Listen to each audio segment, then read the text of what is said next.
दो भाई 30 रुपए की वजह से अपनी जान से गए थे।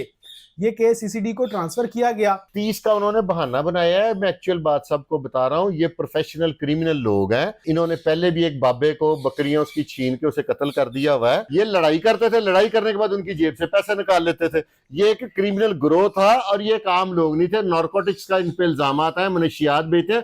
इनके गांव से सौमों के हिसाब से मुझे कॉल्स आई हैं। बल्ले वाले के तो मुझे तो बल्ले वाला ख्वाबों में आ रहा था। मुझे तो उस पर इतना गुस्सा आ रहा था, मेरे दिमाग से ही नहीं निकल रहा था। अस्सलामु अलैकुम, डिजिटल बॉक्स के साथ मैं हूं मोहम्मद उस्मान। जिसका बस चले वही फिरौन है। ये बात सोचने वाले भी कम से कम ये सोच लें कि अब सीसीडी जो है वो मुतहर्रिक है। नाजरीन, कुछ रोज पहले दो भाई 30 रुपए की वजह से अपनी जान से गए थे। ये केस सीसीडी को ट्रांसफर किया गया।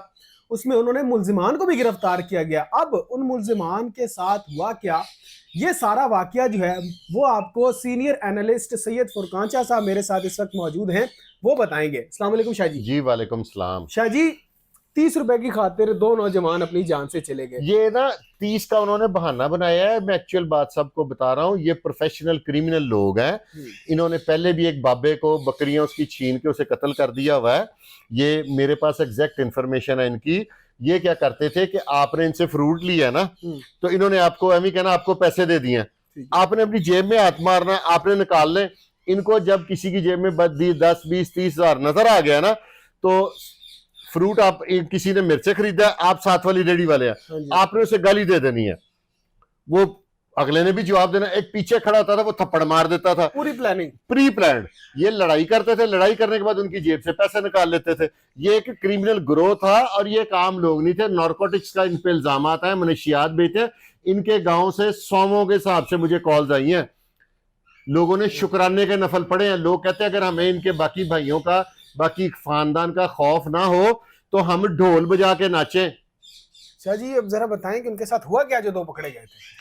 ये कुछ नहीं, इनके जो बाकी साथी थे, तकीर और जो नामजद मुल्जम है तकीर और उसके बाकी साथी, उन्होंने इन पे अटैक किया इनको छुड़वाने के लिए। क्रिमिनल है ना। हाँ जी। तो पुलिस, लोग कहते हैं जी पुलिस वाले को जी को नहीं, और पुलिस वाले हर प्रमोशन पे ट्रेनिंग लेते हैं। बिल्कुल ठीक है, लेते हैं कि नहीं लेते? उनकी एक ट्रेनिंग है। चोर डाकू क्रिमिनल कहां से ट्रेनिंग लेता है? वो तो एवं खुद साख्ता तैयार हो जाते हैं। तो पुलिस इसलिए बचती है कि पुलिस एक ट्रेंड इदारा है। जब हवालदार से आपने एएसआई होना है ना, तब आपने कोर्स करना है। एएसआई से सब इंस्पेक्टर होना है, तब कोर्स करना है। सब इंस्पेक्टर से इंस्पेक्टर होना है, तब कोर्स करना है। इंस्पेक्टर से डीएसपी होना है, फिर एडवांस कोर्स करना है। तो हाउ इट इज पॉसिबल कि एक ट्रेंड आदमी और अनट्रेंड आदमी का मुकाबला कराएंगे? आप एक रेसलर है, हाँ जी, वो इतना सा उसका वजूद हो, मेरे जैसे बंदे से उसकी रेसलिंग कराए, उठा उठा के मुझे नीचे फेंकेगा। वो प्रोफेशनल है, वो वेल ट्रेंड है। तो पुलिस वाले ट्रेंड है। यानी शाह जी कि अब दो जो हैं अपने कैफरे किरदार तक पहुंचे, खासतौर पे वो बल्ले वाले के तो मुझे तो बल्ले वाला ख्वाबों में आ रहा था। मुझे तो उस पर इतना गुस्सा आ रहा था, मेरे दिमाग से ही नहीं निकल रहा था उसकी वो बल्ले वाली हरकत। शाह जी आपने प्रोग्राम किया था, आपने कहा था कि मैं जो है ना सोने लगा हूं तो सुबह जो है उम्मीद है कि दोनों का हो चुका होगा। मुझे अल्लाह पे बड़ी यकीन था और अपने सीसीडी इदारे पे बड़ा यकीन था। शाह जी जो बाकी बच गए हैं बस उनके बारे में अब क्या अल्लाह खैर करेगा। नजदीक है। वो चढ़ गए, फरूक असगर अवान साहब चढ़ गए उनके पीछे। उसने नहीं छोड़ना। वो अपने ड्यूटी के मसले में ना एक्सट्रीमिस्ट आदमी है। I know him personally. उन्होंने अपने जाती फायदे के लिए ना, उनका जाती फायदा क्या भला? क्राइम खत्म करना, उनकी और कोई नहीं। ये जो क्रिमिनल है ये आपको मुझे मारते हैं ना। हाँ जी, कई सीसीडी के इदारे में थोड़ी घुस के वो हमला करते हैं। शाह जी अब जो घर वाले हैं थे मकतूल के, जो दो लोग कत्ल हो गए, उनका कोई बयान सामने आया इन दोनों को कैफरे किरदार तक पहुंचाने के? वो अल्लाह का शुक्र अदा कर रहे हैं। इस मुल्क में आपको पता है कि जितने बंदे मारने वाले थे, 15-16 से ज्यादा लोग थे इन पे तशद्दुद करने वाले। ठीक है, तो अदालत में कैसे साबित करना था उन्होंने? ये कैसे साबित होना था कि डंडा किसने मारा, 2 किलो वाला वट्टा किसने मारा, ये क्या हुआ, वो क्या हुआ? उनकी जान छूट गई। जिसकी वीडियो बन जाए, ये अब इस्लामी निजाम आ गया हुआ है पंजाब में। बिल्कुल बिल्कुल शाह जी, और ये होना चाहिए। अब एक और भी शाह जी से राय के मुताबिक पकड़ा गया, एक और साथी इनका। नहीं, उसके नजदीक पहुंच गए, पकड़ा नहीं गया, बस उसका लोकेशन वगैरह ले ली हुई है फरूक अवान साहब ने। यानी कि उसका भी जो है इंशाल्लाह 2-3 का और 1-2 रोज में अल्लाह खैर करेगा।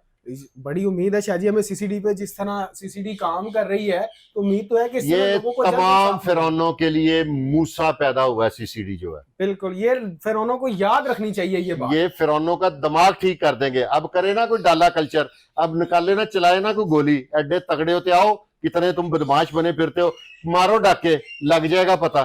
शाहजी ये मामला तो अब हल होता नजर आ रहा है। तो अब जो मामला था तजावुजात का, जैसे वहां पे रेडियां लगी हुई थी, पीरा मुतहर्रिक है, तो अब पीरा भी वहां पर जो है वो अपना काम मैंने स्टार्ट मरियम करेंगे। नवाज साहबा के काफी प्रोग्राम्स में रिक्वेस्ट किया है, अपने चैनल पे भी किया है। मैं उनसे कहता हूं कि पीरा को कहें कि वहां पे रेडी कोई ना रहे, क्योंकि वो ऐसी मार्केट है, वो इस तरह की जगह, जंगल बियाबान, जहां पे इनकी पूरी इजारादारी थी और ये गुंडे थे, और इसका सवाब आपको अल्लाह ताला देगा, सीसीडी को भी और मरियम नवाज साहबा को भी, जिन्होंने इस तरह के फिरौनों के लिए मूसा का किरदार अदा किया। शाहजी उन अफसरों के बारे में क्या कहेंगे जो लोग अवाम को इंसाफ दिलाने में सबसे आगे रहते हैं?